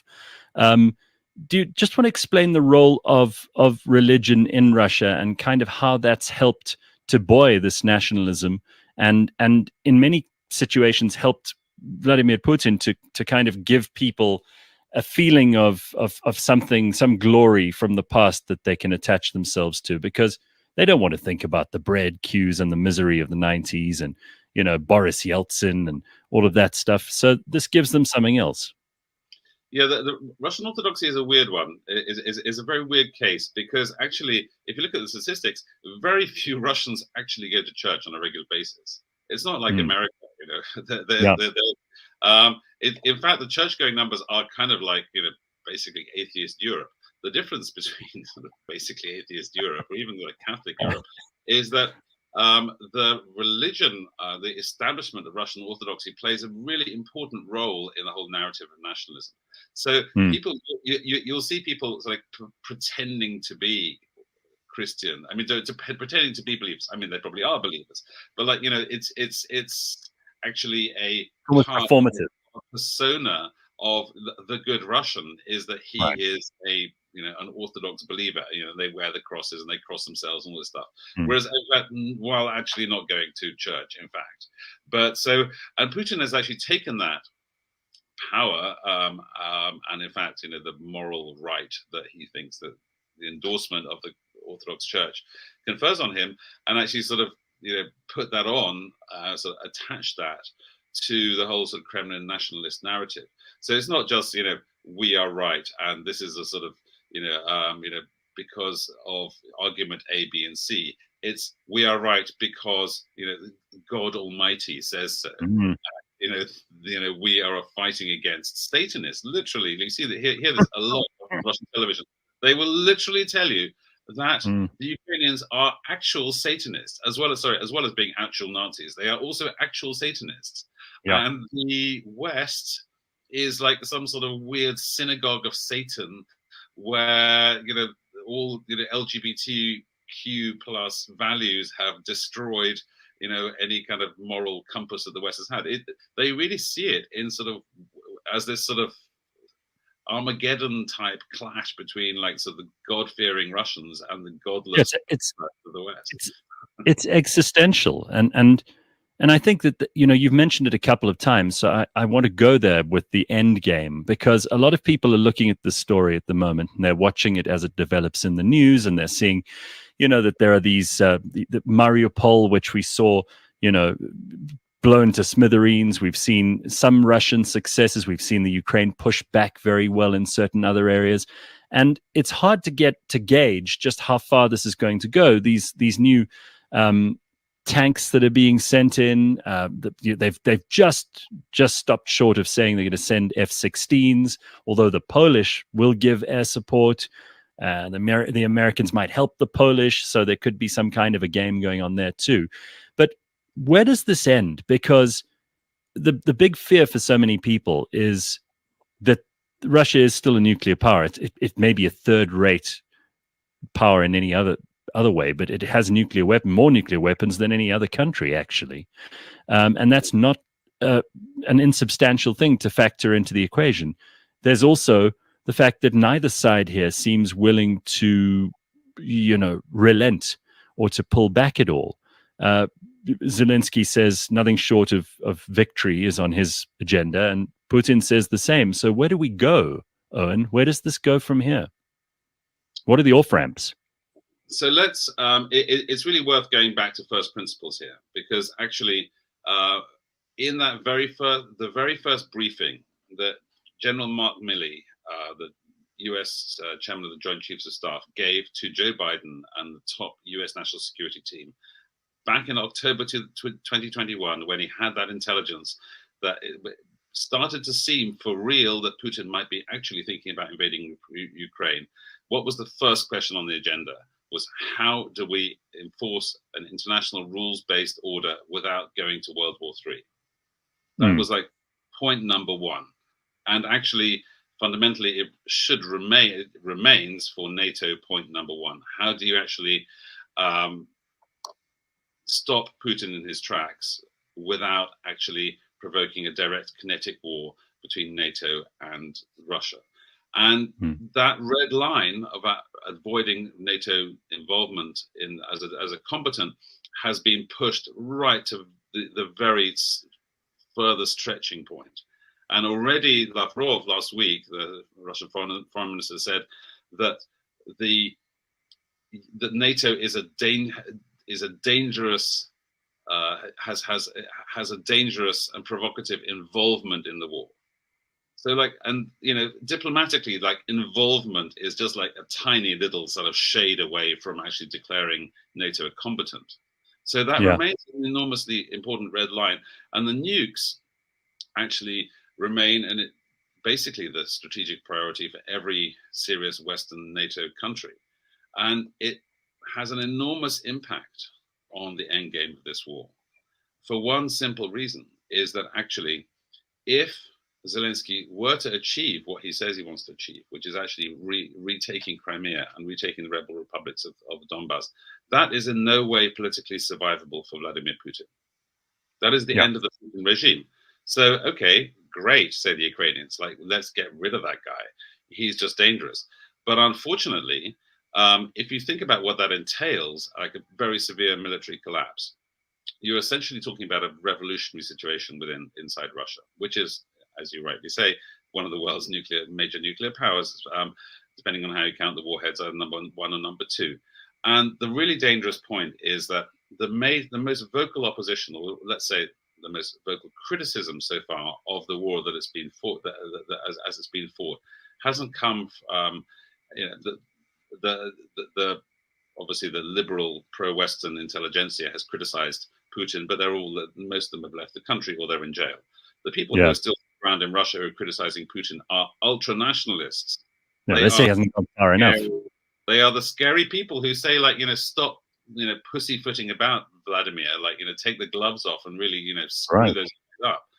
And they are terrifying. And I've met them. I know them well. And that's the danger. And so, for instance, when Emmanuel Macron, the president of France, got a huge amount of flack back in May, because Macron said Putin must not be humiliated. To which many supporters of Ukraine, not unreasonably, said, like, what are you talking about? Like, Putin must be humiliated. Obviously, like, that's what we're doing. We're going to, like, kick him out of the country and then, like, put him on trial in The Hague. We're going to humiliate him. But what Macron was talking about was something that actually remains a really sort of baseline political concern, is that if you humiliate Putin, then, where does Russia go? And the real question becomes, I'm wary of historical analogies, but let's go with this one. What if Vladimir Putin is not Hitler, but actually, Kaiser Wilhelm II, the German emperor who got his country into a stupid, unwinnable war, which is then followed by a humiliating defeat, and which is followed by ultranationalism and Hitler. So that is a serious concern, and it's a serious point on which I think ultimately there's going to be a rift between the Western alliance and the Ukrainians. Is because if the Ukrainians push Putin all the way out, then you have a potentially far more dangerous situation in Russia than was the even more dangerous Russia than the Russia of Putin, which is already dangerous enough. And that's bad news, not just for the West, but for Russia too. Who are these ultra nationalists and these really dangerous people you're talking about? Because I've heard quite a lot about this Wagner group, and they're quite active here in Africa. I spoke just the other day to LJ Fenter, who's just been to the Central African Republic and has watched them doing their work there. They're propping up a regime in the CAR. They're involved in Mali. They're involved in Mozambique as well, which is just across the border from us.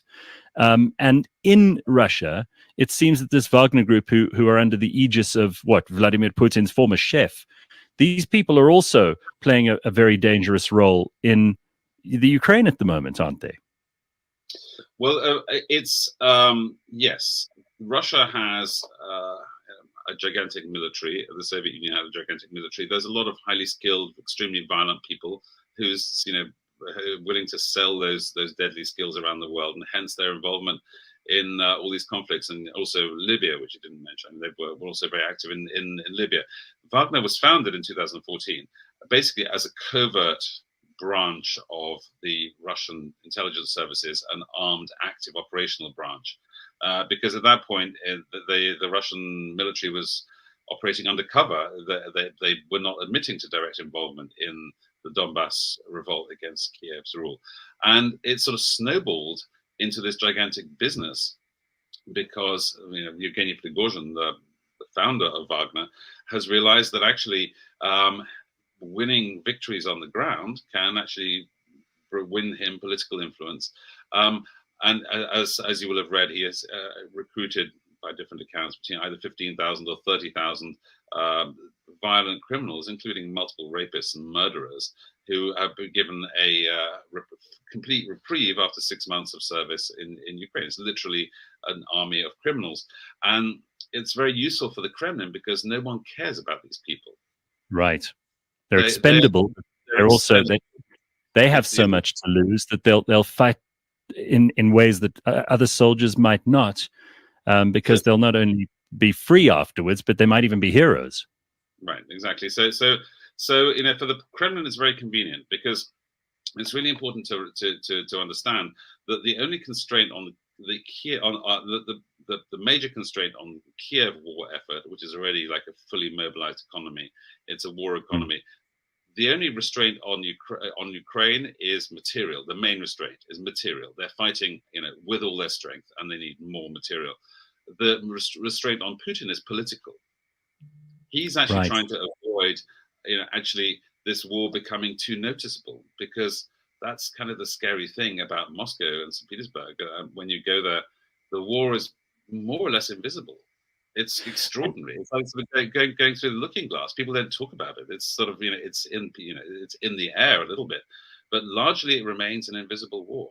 And Putin. Well, on that note, I mean, I've got some Russian friends who are not currently living in Russia. If you've got, young sons, you probably, if you could, sent them away because you don't want them recruited into the army. There was sort of a ban on travel by adult males, whether it was formal or not. It made it very difficult for young men to get in or out shortly after the war started, or perhaps even a little bit before, depending on the sources. And there are also these mothers who are suddenly starting to take to the streets in very muted protest, because we know it's not a free country where you can go and voice your disapproval of the government. But there are things that are impacting negatively on Putin from within, aren't there? I'm not sure there are, or rather, I'm sure there are, but I'm not sure they're significant. So what we're really what we're really talking about when we answer that question is, how vulnerable is Putin to internal dissent? Is he going to get overthrown, and if so, how and by whom? So the simple answer to that question sort of follows on from the point I just made, is that actually there's a reason why Putin is fighting with the Wagner mercenaries. There's a reason why they're recruiting these sort of neo-Nazi football hooligans. There's a reason why they're trying to keep this war low-key and fought by expendable people, because they have not yet sent conscripts, for instance. They haven't. They've mobilized men with military experience, supposedly. I mean, that's differently defined. There's some people who just went to some courses when they were at university and they're deemed to be qualified. But anyway, the point is, it's 300,000 people out of 145 million people. It's actually rather a small number of people. And the reason why he keeps that low key is precisely because it's politically dangerous to mobilize a massive amount of people, because there's going to be pushback. There was small protests indeed in Dagestan. There were protests in Siberia, not the sort of usual kind of liberals protesting in Moscow and St. Petersburg, but actually ordinary people, and that's really dangerous for the regime. And so that's really the reason why Putin wants to keep this all low key. If things start going really badly, he can kick that up. He can go to the next level. And when he had to do that, by the way, in 1999, when Putin was just appointed prime minister, and Yeltsin had announced that Putin was going to be his successor, and Putin had to prove that he was going to be like a great tough leader and needed a reason to start a second war in Chechnya, which he won. There were a series of unexplained apartment bombings. Apartment bombings across Russia, which blown up mysteriously. Over 300 people died. And now the evidence is pretty overwhelming that was an FSB false flag attack. Now, I'm not saying that that's going to happen now, but I'm saying that these people are very ruthless and they have lots of dirty tricks in their repertoire. Moscow has they publicly put up air defenses on top of public buildings around Moscow. So I mean, some people interpreted that as like, oh my God, they're running scared, like people are finding the war is coming home. But they did it deliberately, publicly. They could have put a tarpaulin on it, right? And not call the news crews, but no, they didn't put a tarpaulin on it. They installed it publicly. Why? It's because if the war goes badly, then it can become a great patriotic war. It can become an attack, and a Ukrainian attack on Moscow, which for nationalists is a gold mine. If a rocket lands in central Moscow, heaven forbid, but I mean, if that were to happen, it becomes a different war. It's not a limited military operation. It's a holy war to save Russia. So and that's the kind of rhetoric that we're already seeing, but we're not actually we're not there yet. So just circling back to the question is like, is he going to be toppled or deposed? Russia has a different sort of standard for these things. If you are fighting a great patriotic war, then you don't complain about the leader of your great patriotic war. If you're fighting a limited operation which is sort of screwing up and is losing people money, and people think it's a bad idea, then people can protest. But the point there's a potential for people to protest. But Putin has an absolute defense against that by escalating. So what do you make then if you're, like so many of us, someone who gets most of your information from Western media outlets, and they tell us that, Ukraine's fighting back and they're valiantly pushing the Russians back into their own territory. They're managing to make real inroads, that Russia has a defunct and aged technological military backup, that Vladimir Putin has exhausted so much of his public support already. That's obviously a kind of propaganda, just like what you'd see if you were watching RT from the other point of view, right? Yeah, I detect a hint of skepticism in your voice, Gareth, when you go through that. There's more than a hint. I read your book, and I'm trying to kind of get you to say the things that I'm gleaning from it without saying them myself. No, I mean it's definitely true. The Ukrainians did have some battlefield success. That actually the Russians are running out of their high tech weapons, but and the Russians are obviously ill disciplined. They're badly motivated. A lot of them are mercenaries. Russia has a bad army. However, it has a big army, and that's sort of the important equation that we need to keep our eye on, because although the Ukrainians are better led, they're definitely more motivated, they have better morale, they have better equipment than the Russians. But the problem is that on a scale, in a military conflict, when you plot quantity against quality, unfortunately, there comes a point when those two lines intersect. Quantity will always beat quality because there's such volume of it. And just to give you a concrete example of that, I mean, we're talking about the tanks. Leopard 2, Germany's committed 25. Britain has committed 14. There's others coming from Poland and so on. Russia pre-war had 12,400 tanks. Yeah.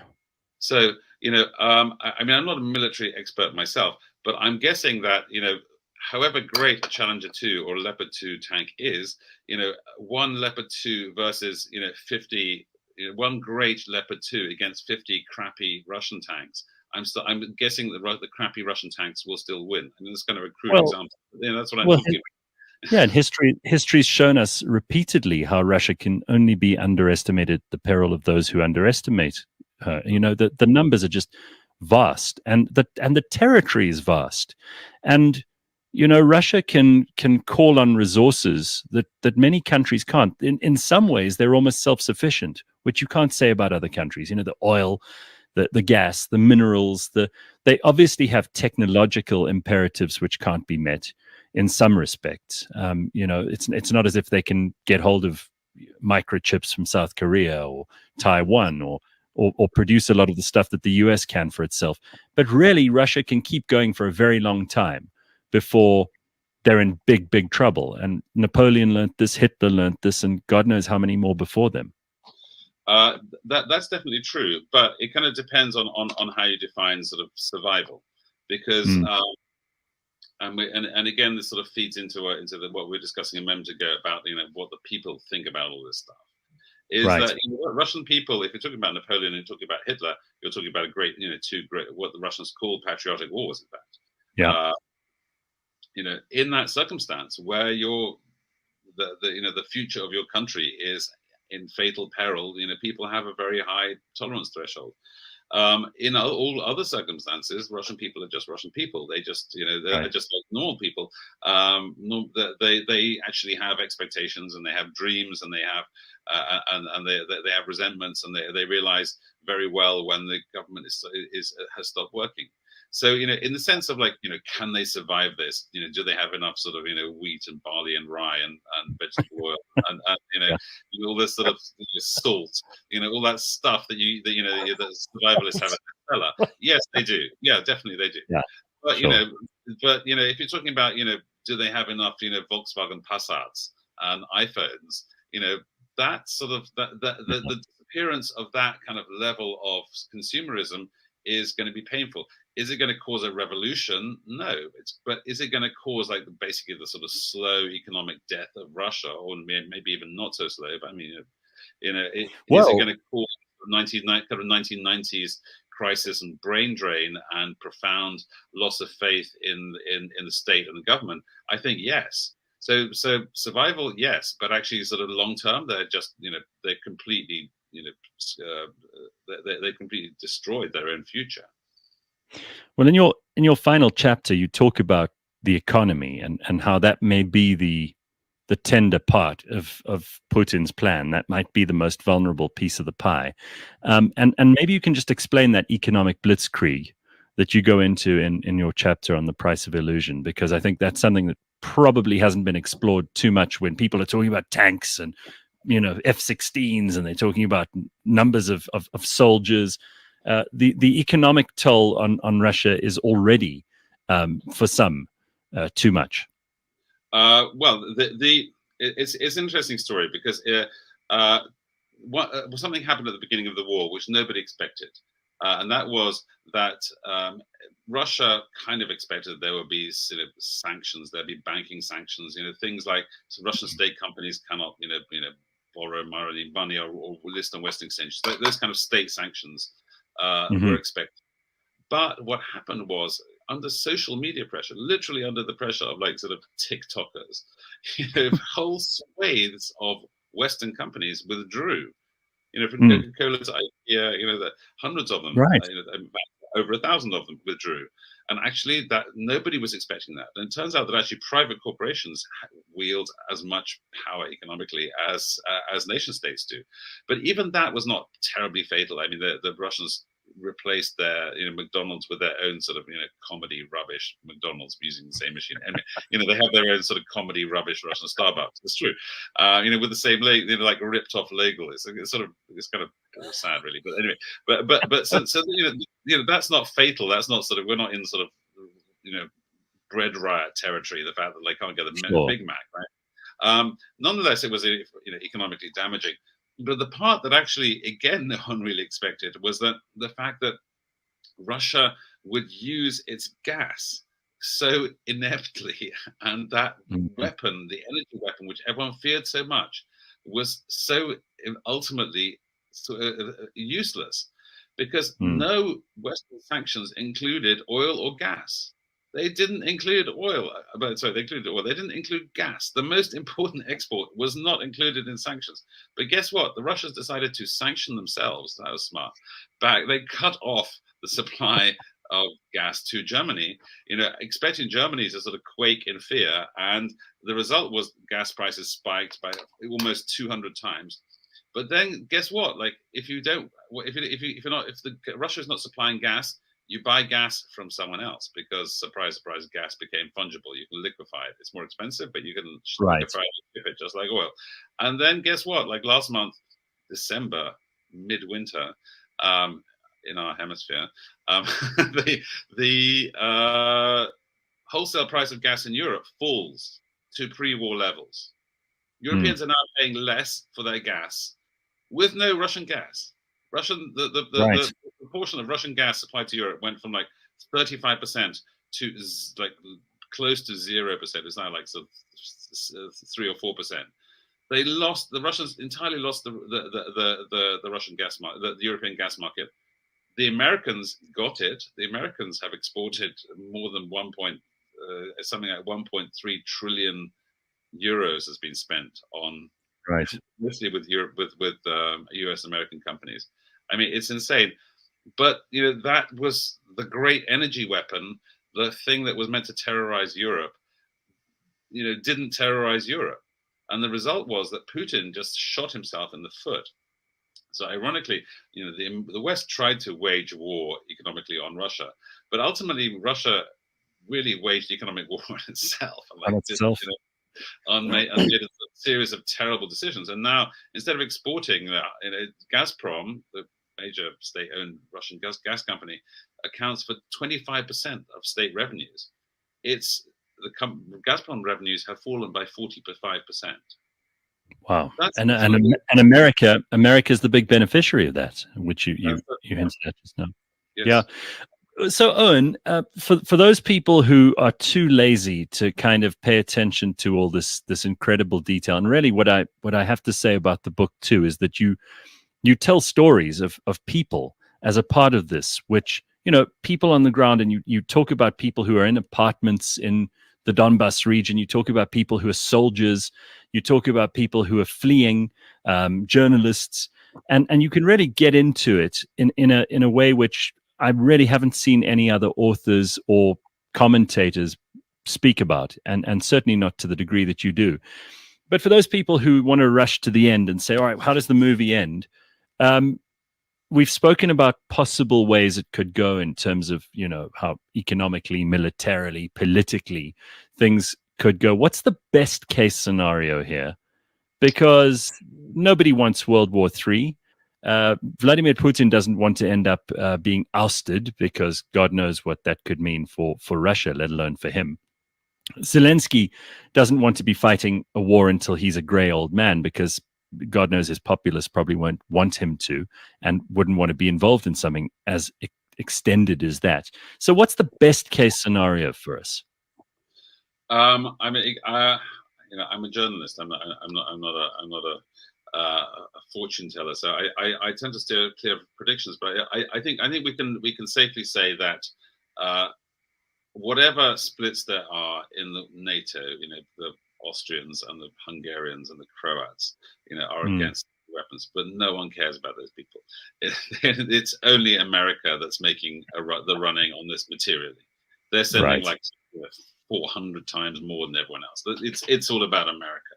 So as long as various sort of Republican wingnuts like Marjorie Taylor Greene, with their we will not send another penny to Ukraine, like stay in their box, and she's by the way a small but rather vocal minority of the Republican Party who are not in government at the moment. But as long as America stays resolved, Ukraine will continue to push back. That's the bottom line. Now, and I think that the Russians, the Russians may do better than expected in the spring offensive for all the reasons we've talked about. They got the men, they got all the sort of dumb material, they got the volume behind them. But and they may make some gains. But ultimately, I don't think that NATO will allow a catastrophic collapse of the Ukrainian army. I think the Ukrainian army eventually, with those new tanks and heavy weapons and high accuracy rocket propelled artillery, will push back. But the question comes to answer your question, like, what is the realistic end game? The end game occurs when Ukraine has actually sort of reached something close to pre-war borders, right? And you come to a point where Russia reaches a point at which further losses would be catastrophic for the regime, and therefore they do everything possible to stop that retreat. And Ukraine is exhausted by its advances, and you end up with a situation. It's not really clear where that front line will be, but it's not going to be the 1991 borders of Ukraine. Russia's going to hold on to Ukraine, and that's going to be the reality. Whatever the exact modalities of it is, the actual chances of the Ukrainians pushing Russians out of all of Ukraine are both operationally and strategically unbelievably unlikely. And also, if Zelensky pushes his advance and he takes his chances at the Crimea, that could lead to a very different war. It's a very different war. I mean, I think, frankly, it's not even worth seriously considering, because I don't think that we're going to be anywhere close to that kind of situation. I mean, already, for instance, if the Ukrainians were seriously to threaten Mariupol, That's the jewel in the crown. I mean, it's actually is a very nice. Well, it was a very nice town before the Russians totally destroyed it and turned it into Stalin. But that's something that's very symbolic for if the Russians lose Mariupol, then they're really in sort of military collapse, regime change territory, and they're going to do everything possible to avoid that. But the single most important thing to bear in mind is that actually, however brave and determined and united the Ukrainians are, it's NATO and the West that has its hand on the throttle of the materiel, and the Ukrainians can't fight without continued massive supply from the West. So in many ways, actually, the future endgame of the war is basically in the hands of NATO's allies. However much Ukraine's allies in NATO, however much the Americans and NATO might protest that actually it's all up to the Ukrainians, it's really not. Wow. Well, the book is called Overreach. I can't say enough good things about it for those people who want to really know what's going on. It is Owen Matthews' book. He has been our guest today. Owen, it's a great pleasure to speak to you. I know how busy you've been with many other podcasts and interviews and all the rest of it. So I'm very glad and grateful for your time. And well done on this book. It's the best explanation of what's going on with a whole lot more meat on the bones than I expected to find. So thank you. Thank you. My great pleasure. It's been been great to be on, Gareth. And I promise I didn't put on the mood lighting to try and make it seem romantic. We've got power issues in South Africa. In fact, I think we may be using some Russian friends and technology to try and sort out what is a crisis here on our own territory as well. But we don't know how distracted Putin is at the moment, whether or not this is his priority in any which way. Thank you very much. Thank you, Gareth. Bye.